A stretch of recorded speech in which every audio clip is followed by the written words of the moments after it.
Bismillahirrahmanirrahim. Assalamualaikum warahmatullahi wabarakatuh.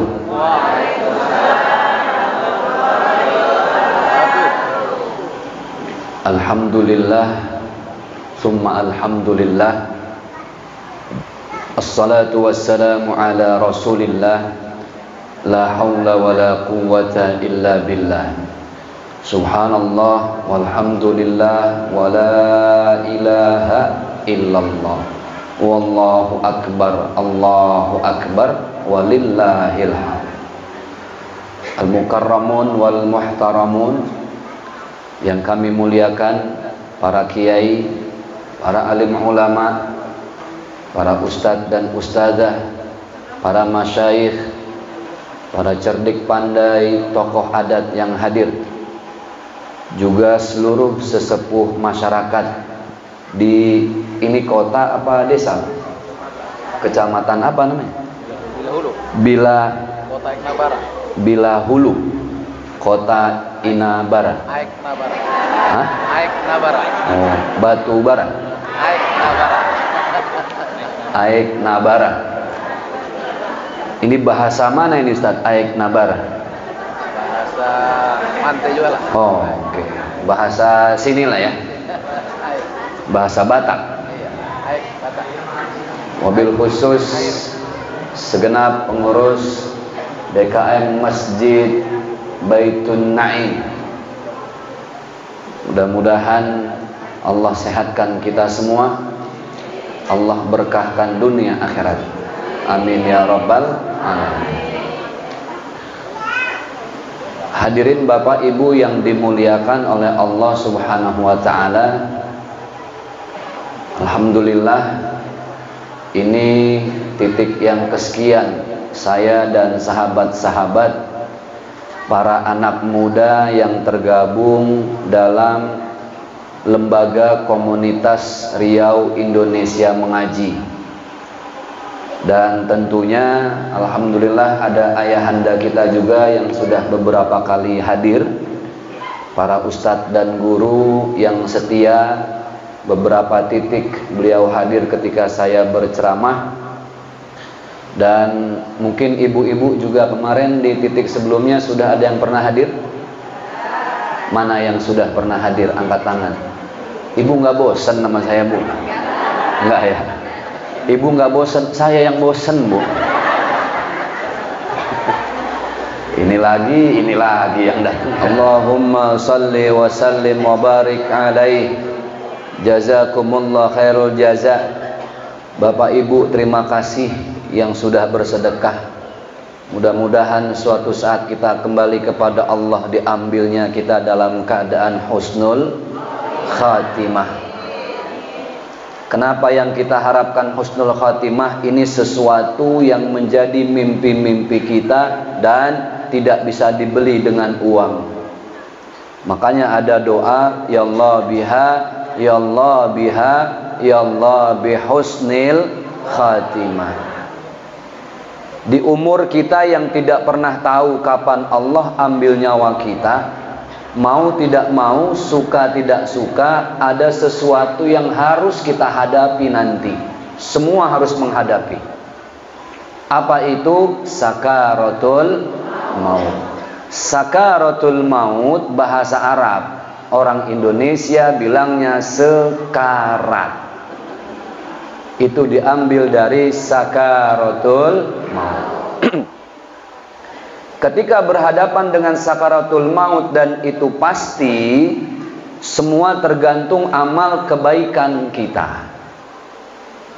Kalau hidupnya selalu diisi dengan kebaikan-kebaikan, menjauhkan amarah, tidak iri dan dengki, menjaga lisan, menepati janji, yakinlah Allah ambil nyawa orang itu dalam keadaan husnul.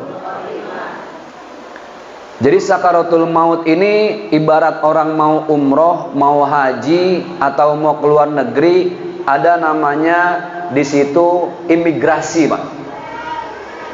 Ibu sudah ada yang pernah pergi haji? Sudah ada? Yang umroh ada? Nah, Nanti simak materi yang mau saya sampaikan, karena nanti di akhir saya mau kasih hadiah umroh. Ya, saya mau kasih hadiah umroh. Umroh cuma-cuma. Hadiah umroh cuma-cuma, umroh cuma sampai bandara, balik lagi ke rumah. Latihan berangkat umroh. Orang mau berangkat umroh itu syaratnya berat. Satu, yang pasti harus punya fulus.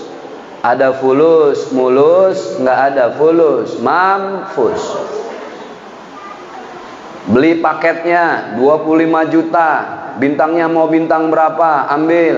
Pesawatnya mau apa, Saudi Airlines, Garuda, dan lain sebagainya, Emirates bisa juga. Semua fasilitas tergantung harga. Tapi pada intinya ketika ibu masuk Jeddah atau direct to Madinah, tidak ke Jeddah tapi langsung ke Madinah, ibu harus cek paspor. Lihat paspornya, masih hidup nggak? Paspor ada, mana visanya? Nggak bisa masuk kita ke negara orang tanpa visa. Visanya ada, lihat hotelnya, lihat bisnya, lihat paket cateringnya, semua dilihat. Seperti itulah orang kalau mau masuk ke alam yang berikutnya, yaitu alam barzah, ada proses imigrasi. Mau tidak mau ibu harus lewati itu. Namanya sakaratul. Imam Syafi'i dalam kitabnya beliau menjelaskan, orang kalau sakaratul maut di hadapannya ada dua pintu. Berapa pintu? Dua. Pintu yang sebelah kanan namanya husnul khatimah. Pintu yang sebelah kiri namanya su'ul khatimah. Ibu mau masuk dari pintu yang mana? Pintu itu menentukan bagaimana perjalanan ibu selanjutnya sampai ke akhirat. Ada orang yang meninggal husnul khatimah, meninggalnya lagi keadaan sujud, meninggalnya lagi sedekah, meninggal dia, maka dari mulai alam kubur sampai ke akhirat dia selalu mendapat kenikmatan perjalanan hidup. Sebaliknya, kalau ada orang meninggal lagi bikin maksiat, mabok, judi, zina di diskotik, atau pas ibu lagi ngelawan sama suami, mati mulutnya sambil monyong. Azab rahasia ilahi kayak di Indosiar. Itu di Indosiar judul-judul sinetronnya ngeri-ngeri. Jenazah jatuh dari keranda, masuk ke sungai, dicaplok buaya. Waduh.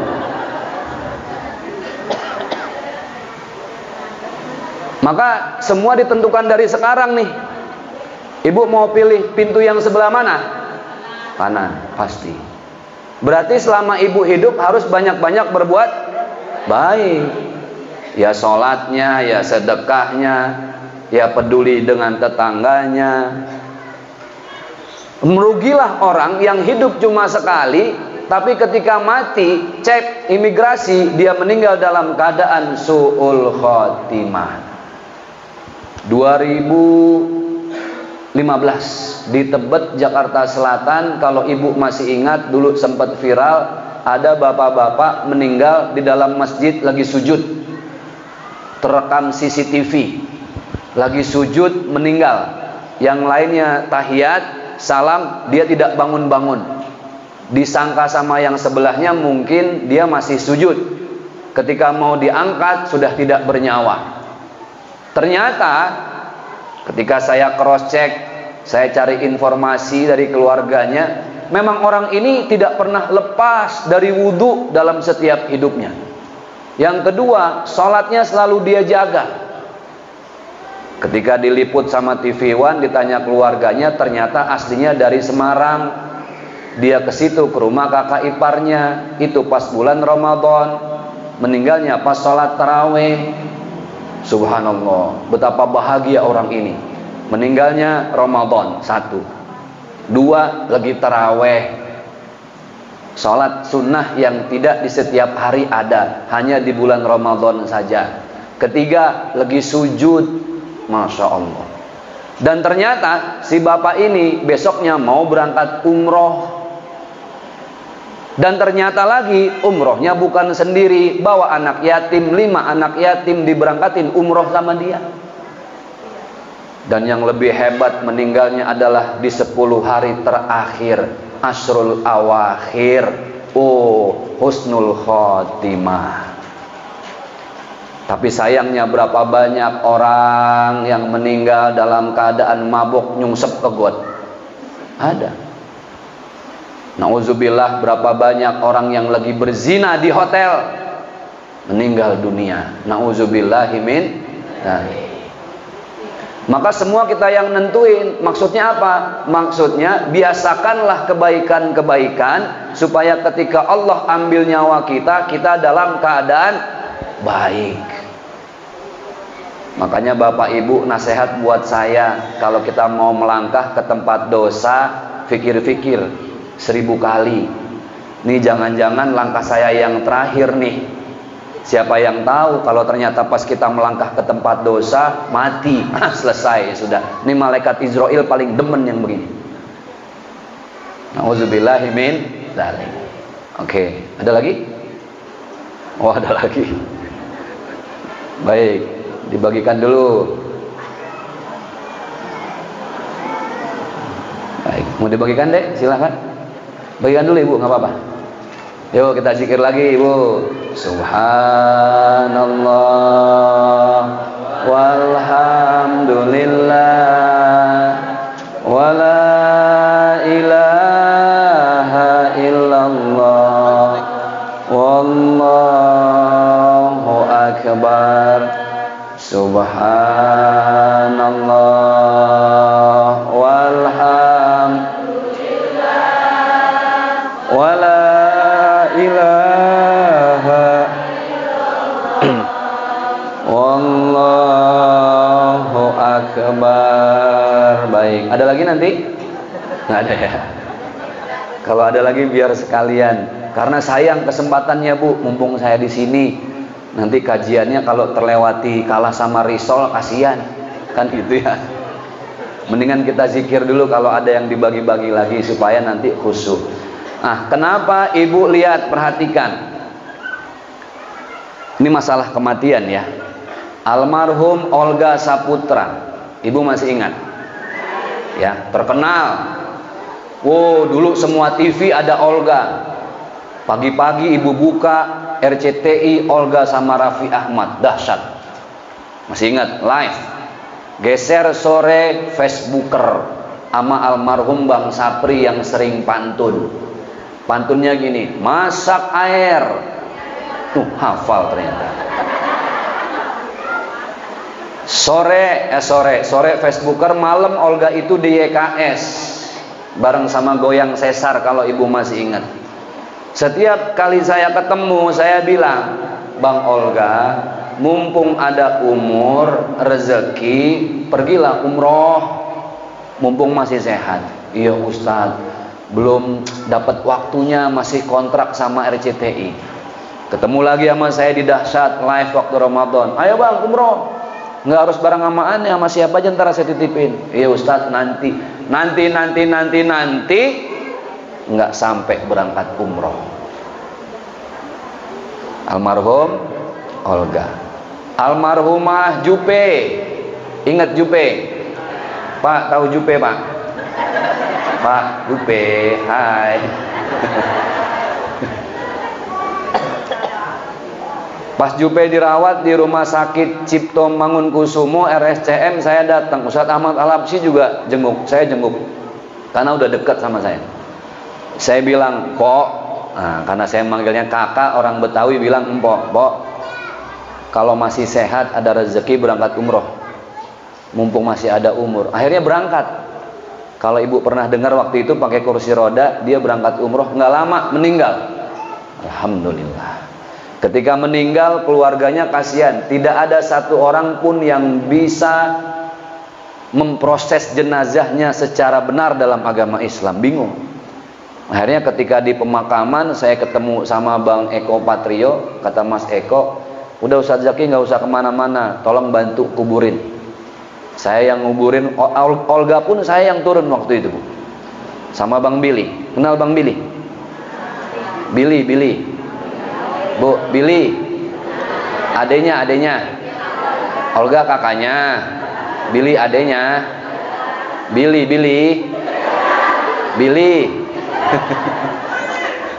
Ustaz kayak ceramah sama orang budek ini.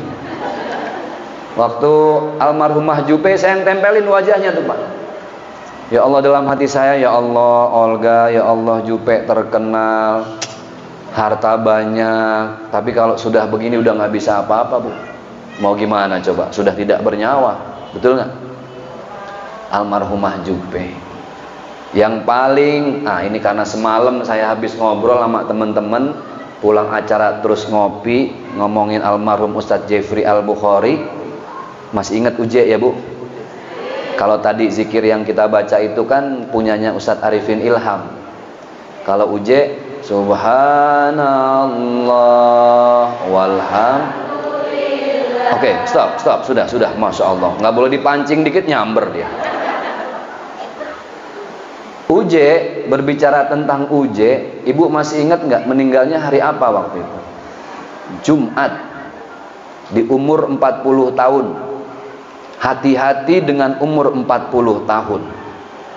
Kata Rasulullah, ini umur yang sangat menentukan masa depan kita berikutnya. Maka Rasulullah diangkat kerasulannya, diberikan wahyu pada umur ke 40. Saya 43, sudah lewat, alhamdulillah. Rasulullah dikasih umur akhirnya cuma 63 selesai. Maka yang siang ini 65 banyak-banyak bersyukur Bu, bonusnya 2 tahun. Yang siang ini 60 Pak, siap-siap Pak. Yang kasihan yang siang ini umurnya 62 tahun 11 bulan 29 hari. Almarhum Uje 40, nggak ada sakit. Ibu masih ingat meninggalnya kenapa? Kecelakaan di atas motor tunggal, untungnya tunggal, tidak ada korban lain.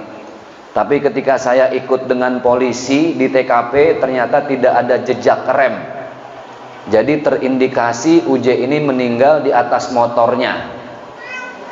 Nah, waktu itu anaknya masih kecil-kecil pas meninggal. Kasihan Bu, waktu itu kan infotainment semua nayangin ya. Ya Allah, mana anaknya masih kecil-kecil, mana istrinya cantik.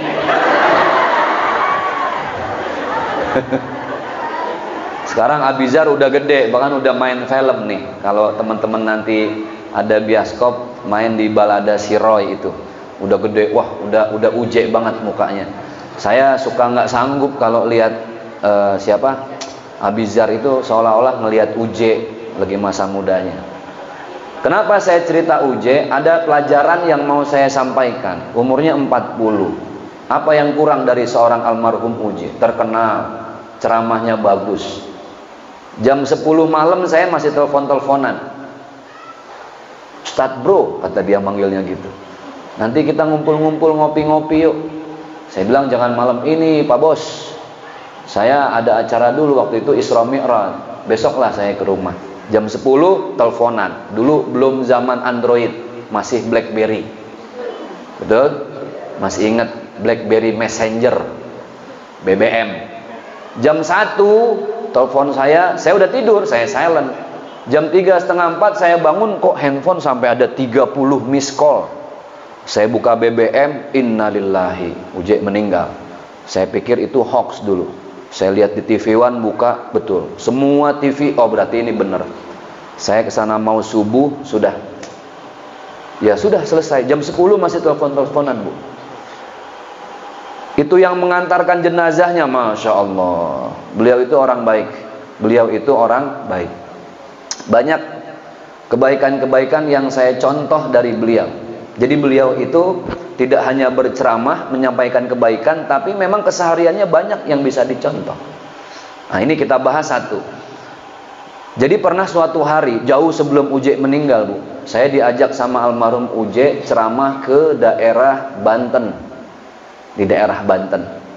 Satu mobil, saya nggak bawa mobil, bahkan satu bangku di tengah dengan dia ngobrol. Tiba-tiba belum sampai ke lokasi, berhentilah mobil kita ini. Terus nyebrang, ternyata di seberangnya saya lihat ada tukang bubur Madura. Di sini ada nggak bubur Madura? Nggak ada ya? Jadi kacang hijau tapi pakai roti sama ketan hitam itu. Makanlah kita di situ berempat. Ketika makan berempat sudah selesai, dipanggillah asistennya sama almarhum, namanya Iban. Ban, lu bayar. Pas dibayar selesai, balik lagi Iban. Uje nanya, berapa orang yang lu bayarin? Cuma berempat, Kiai. Gue minta bayarin semua. Bukan cuma berempat, lu bayarin semua yang makan di sini. Coba lihat, Bu. Kita bayarin orang kenal wajar, betul nggak? Sekarang yang dibayarin nggak kenal, untungnya apa coba? Betul nggak? Saya heran, ini ilmu apa coba? Lu bayarin semua. Kata asistennya, siap Kiai, dibayarin. Habislah kurang lebih 220.000, Bu, karena banyak yang ngebungkus. Udah tahu ada uje di situ, Ustaz boleh bungkus, bungkus. Habis itu satu gerobak. Biasa emak-emak, Bu. Emak-emak kan nggak boleh lihat gratisan, main bungkus aja. Setuju nggak? Nah, setuju. Pengalaman masalahnya. Dibungkus 220.000. Masuk mobil, saya tanya, J, kenapa lu bayarin orang yang nggak lu kenal? Ini pertanyaan sederhana. Kalau lu bayarin gua, wajar, kita sama-sama kenal dan akrab. Ini lu bayarin orang lain. Dengan bahasa yang begitu indah, dia bilang apa? Kita bayarin orang yang kita kenal pasti ada maunya, ada maksudnya. Bisa jadi lagi ada proyek, bisa jadi lagi punya utang, bisa jadi mau pilkada, atau mau nyalonin jadi dewan. Tapi kalau kita bayarin orang nggak kenal, lillahi ta'ala, dan ternyata yang sampai kepada Allah itu keikhlasan dari niat ketika memberi, dahsyat ilmunya, Bu. Langsung saya lihat ternyata kebiasaan Uje itu ngebayarin orang lain, yang dengan ngebayarin orang lain kan kita nggak punya niat apa-apa, betul nggak, Bu? Ya sudah, lillahi ta'ala. Nah sekarang ibu kalau kemana-mana, bayarinlah. Ya bangkrut lah Ustaz. Oke, kata Uje gini, ini ilmunya yang sampai sekarang saya amalin sedikit-sedikit. Apa ilmunya? Saksikan keajaiban ikhlas, kata Uje. Lihat bagaimana the power of ikhlas itu bekerja. Jangan lu lihat sekarang, lihat entar. Berlalulah 1 minggu kejadian itu, saya ditelepon sama Uje, bro main ke kantor. Saya kantornya daerah Fatmawati, Jakarta Selatan. Duduk di depan dia gini, di depan meja kantornya, dia bilang apa? Gue barusan ditelepon, ada travel ngajak gue umroh free, bahkan gue diajak, disuruh bawa Umi Tatu, ibunya, disuruh bawa keluarga, dan gue di free-in 20 orang umroh, tinggal nunjuk mau siapa. Berapa orang umroh? 20. Kata Uje, 220.000 bayarin bubur, Allah ganti umroh 20 orang. Oke, ilmunya sampai di situ saya serap. Ceritanya Uje meninggal, dibawalah ke Istiqlal, Ibu, di Masjid Istiqlal. Sebelum saya nyolatin di Istiqlal, dalam hati saya mau praktekin ilmunya Uje nih. Uje 220.000 umroh 20 orang. Akhirnya sebelum masuk ada tukang sate Padang di situ. Kebetulan mau sholat Jumat, saya mampir. Saya bisikin si abangnya, bang, nanti kalau ada yang makan di sini saya yang bayar, bang. Siap Ustaz, semuanya, karena saya lihat cuma ada 3 orang.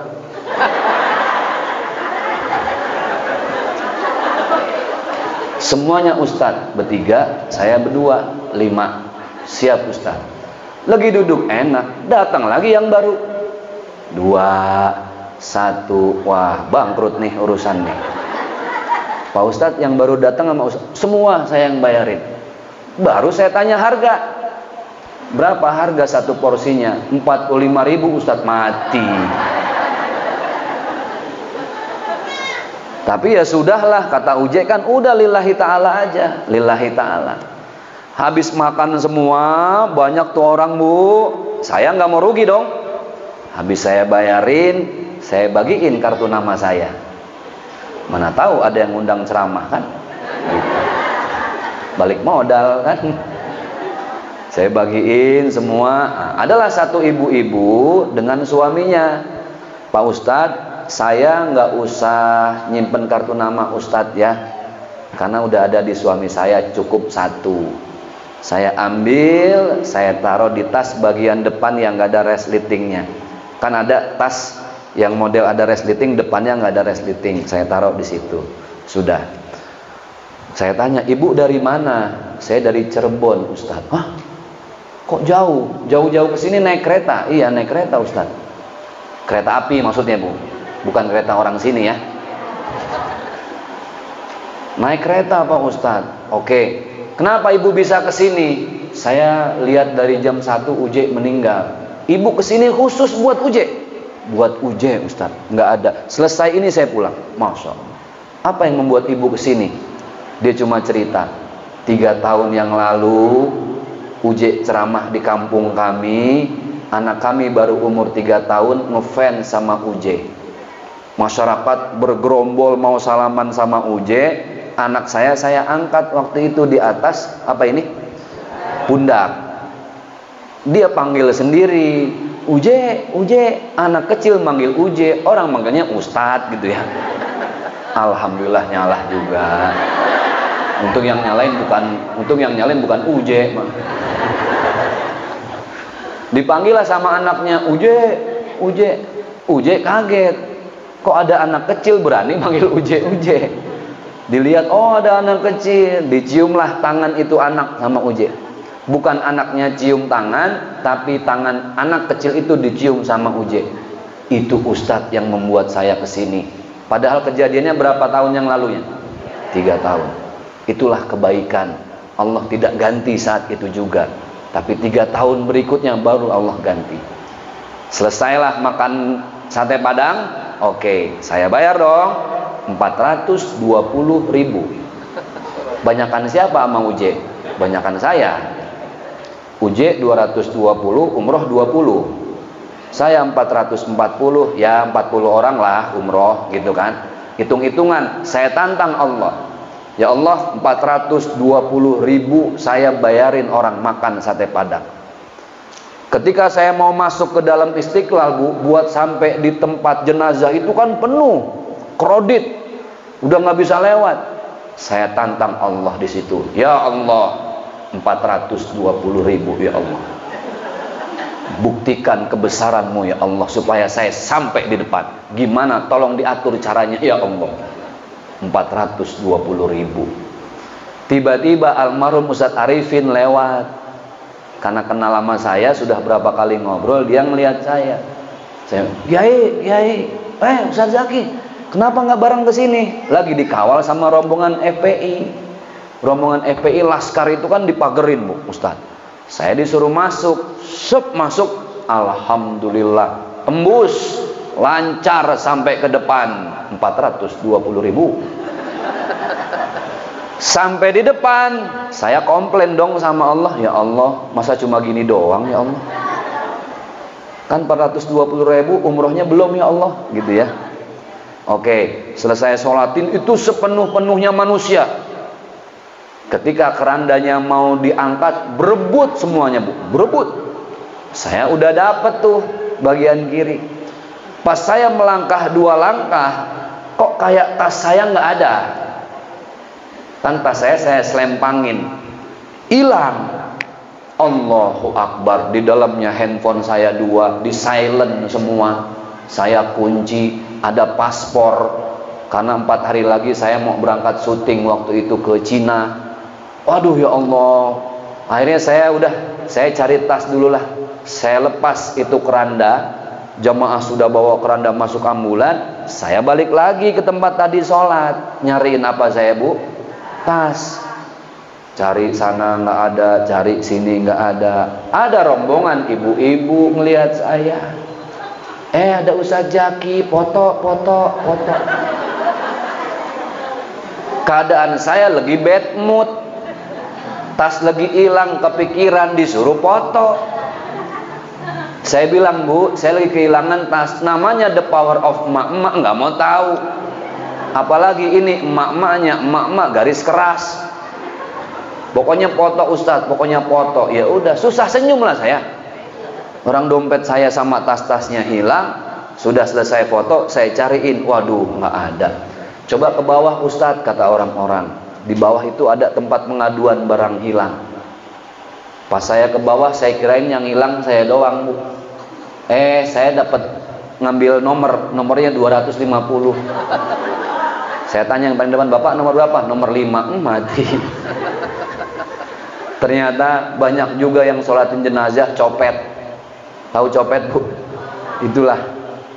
Aduh ya Allah, udah saya nyender dong.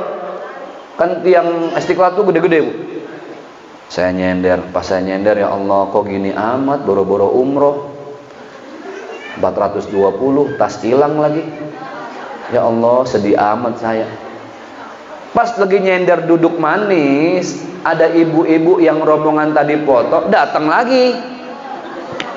Penasaran, dari jauh saya ngeliat, deng, wah kiamat sampai nih. Pak Ustadz, saya belum kebagian foto. Ya udah foto, ayo Bu. Foto masih kurang. Habis foto saya nyender, duduk di sebelah saya. Habis duduk di sebelah saya, dia nyender ke bahu saya. Ya Allah, mana bau minyak angin, Bu. Dalam hati saya nih, hari saya apes banget. Ya Allah, begini nih kalau menantang Allah nih, saya bilang, ya Allah, Ibu kenapa? Jangan nyender-nyender, Bu. Saya bilang, enak Ustadz, wangi, katanya.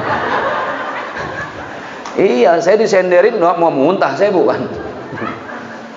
Akhirnya dia bilang gini, Ibu bisa kesini gimana? Saya sebenarnya bukan rombongan yang tadi, Ustadz, saya pergi sendiri. Kenapa? Ceritalah dia, 5 tahun yang lalu nih. Kalau tadi kan 3 tahun yang lalu yang bawa anak kecil.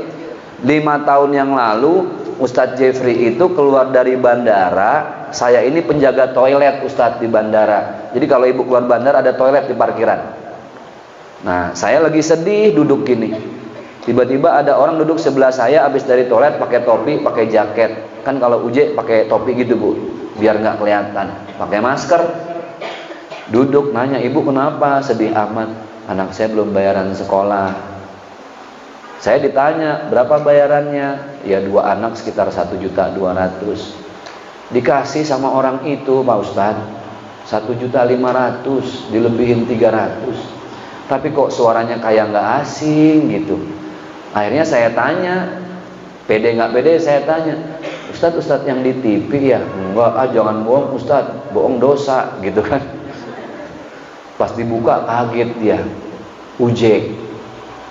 Kebaikannya 5 tahun yang lalu, Allah baru ganti. 5 tahun setelah meninggal, orang itu datang. Setelah nyender dia bilang, Ustadz, saya sekarang mau pulang, nggak ada ongkos.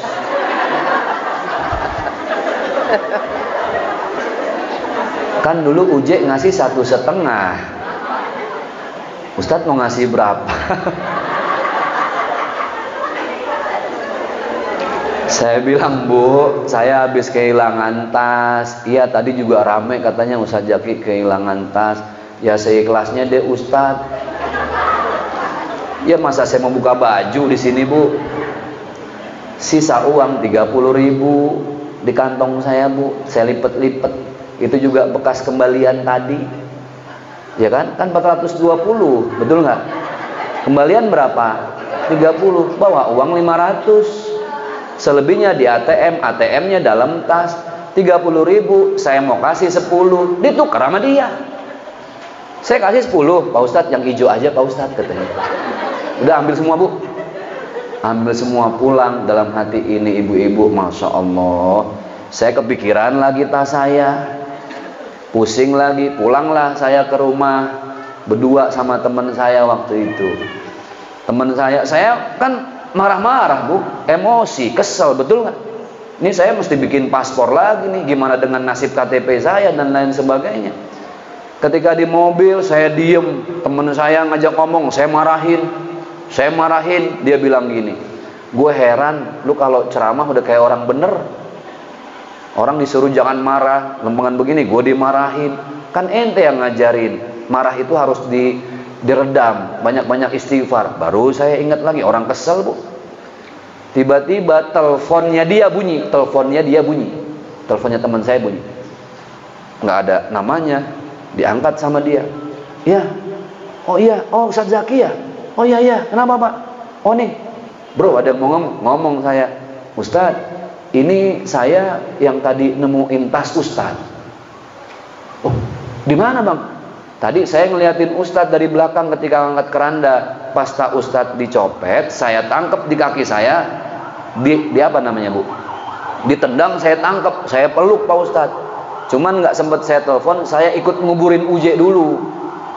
Ini tasnya masih ada sama saya, Ustaz, kita janjian aja. Percaya nggak percaya bu? Karena saya mikir dapat dari mana? Handphone di silent, betul nggak? Terus kartu nama nggak bawa saya kartu nama.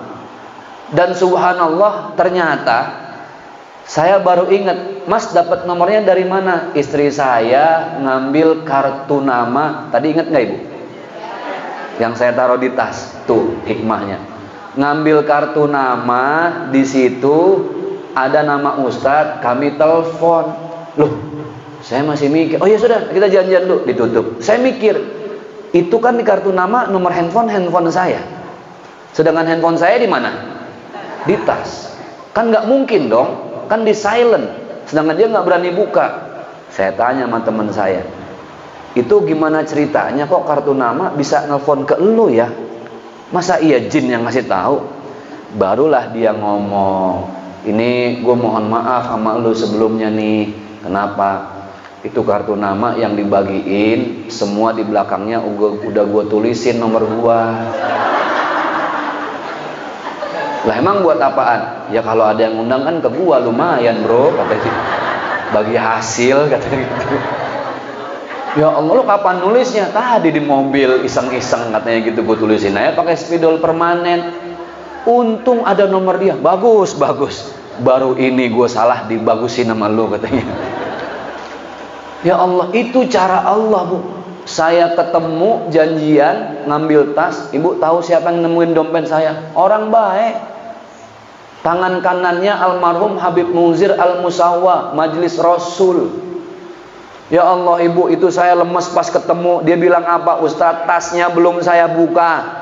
Ini kartu nama doang yang baru saya ambil. Tasnya enggak saya buka. Ini ada saksi istri saya pas di rumah. Demi Allah Ustadz enggak saya buka-buka. Silakan Ustadz periksa. Udah Ustadz, saya percaya Ustadz. Masya Allah. Setelah itu dalam hati saya, ya Allah ampun, ya Allah ampun. 420.000 biarin dah. Ampun. Enggak lagi saya nantang-nantang dah, enggak. Pas mau pulang selesai, ini bu, ilmunya dari almarhum Uje. Apa kata orang yang nemuin tadi? Ustadz, saya jamaah majelis taklim saya mau berangkat Pak Ustadz. Ustadz bisa temenin nggak 2 bulan lagi? Alhamdulillah. Emang rencana berapa berangkat? 120 orang Pak Ustadz. Masya Allah ibu, saya dikasih berangkat 5 orang free. Subhanallah, walaupun cuma 5, kan yang free-nya 5, Uje 20. Apa saya protes? Enggak ya Allah, 5 deh, biarin deh ya Allah. Itu juga udah untung ada yang ngajak kan. Apa yang mau saya sampaikan dari kisah ini? Itu salah satu kebaikan almarhum Ustadz Jeffrey Al-Bukhari yang saya lihat langsung. Kebaikan-kebaikannya banyak. Kalau saya cerita nggak ada habisnya bu. Saya hampir tiap malam bareng sama beliau. Banyak kebaikan yang kita nggak sangka. Satu ilmu terakhir, ini kita udah mau jam 4. Nanti diundur sedikit nggak apa ya. Satu ilmu apa, bro? Zaman sekarang banyak orang pinter nggak bener, banyak orang bener tapi nggak pinter. Ibu pilih suami pinter nggak bener, apa bener nggak pinter? Nah, lo pusing lo bu. Masih mending orang bener nggak pinter masih jujur daripada orang pinter tapi nggak bener minterin orang. Itu ilmu. Makanya hati-hati. Nah, kebaikan ini bu, ibu kalau berbuat baik nggak selamanya Allah balas cash on hand, enggak. Ibu berbuat baik jam ini, detik ini, ada yang Allah ganti langsung. Habis bayar parkir, dilebihin tukang parkir, besoknya dia selamat dari kecelakaan gara-gara didoain tukang parkir. Ada. Yang ibu-ibu tadi 3 tahun UJ berbuat baik, datang padahal gara-gara anak kecilnya manggil almarhum. Ibu yang tadi di toilet, yang 1,5 juta dikasih UJ, terus ngerampok saya 30.000. Itu kan 5 tahun yang lalu. Jadi kalau berbuat baik ibu pasrahin sama Allah, biar nanti Allah. Bisa jadi ibu masih sehat sekarang, nggak sakit sedikit pun, masih bisa silaturahim kemana-mana, karena bisa jadi 3 tahun yang lalu ibu sedekah betul-betul ikhlas. Kebaikannya 3 tahun yang lalu, Allah kasih sehatnya sekarang. Bisa jadi kalau 3 tahun yang lalu ibu nggak sedekah, sekarang ibu sedang terbaring di ICU di rumah sakit. Jadi kebaikan itu nggak pernah bisa kita tebak kapan Allah ganti. Itulah yang dibilang min haitsu la yahtasib, dari sisi, dari pintu-pintu yang tidak pernah kita duga-duga. Maka alhamdulillah, walaupun di tausiah ini saya hanya bercerita tentang almarhum UJ, tapi mudah-mudahan itu bisa bermanfaat dan ada ilmunya buat kita semua. Kalau di masjid yang kemarin saya cerita tentang tukang becak ya, kalau ada yang datang di masjid sebelumnya tentang wanita Siti Muti'ah, nah di sini saya cerita tentang UJ supaya bisa diambil hikmahnya ibu. Berbuat baiklah lillahi ta'ala, biar nanti Allah yang mengatur balasannya buat kita. Ibu bisa jadi anaknya sekarang dapat anak yang soleh, mantu yang soleh, mantu yang baik, karena bisa jadi 2 tahun yang lalu ibu pernah bersedekah. Maka sekarang kami mengajak bapak ibu untuk bersedekah Al-Quran. Kenapa Al-Quran? Karena yang dilipat gandakan pahalanya bukan per juz, bukan per huruf, bukan per kalimat, bukan per ayat, tapi per huruf. Ini dahsyat. Pak Ustadz, berapa nilai sedekahnya? Ini nilainya satu Al-Quran 100.000 rupiah. Berarti kalau ibu sedekah 5 Al-Quran berapa? 500. 10 Al-Quran 1 juta. Kok mahal Pak Ustadz 100.000? Yuk kita rubah cara berpikir kita. Ibu 100.000 dapat 1 Al-Quran. Tapi dengan 100.000 ibu bisa beli handphone nggak? Handphone mana yang 100.000? Saya di rantau kemarin beli handphone Nokia yang jadul, yang bisa buat nelfon-nelfon doang, sudah 350.000 bu. Nggak bisa WhatsApp, cuma nelfon doang. Saya beli karena baterainya aja nggak habis-habis. Iya kan? Kalau Android ini kan cepet habis. 350.000. Android sekarang bu ada yang harganya 1,5 juta. Yang bagus Z Fold baru keluar itu 22,5 juta. Kenapa berani orang beliin mahal seperti itu? Betul nggak? Padahal nanti yang bakal jadi penerang kuburan kita Al-Quran apa handphone? Al-Quran. 100.000 rupiah buat Al-Quran terasa mahal, tapi 10 juta buat handphone kenapa terasa murah? Padahal Al-Quran adalah bekal kita nanti di alam kubur.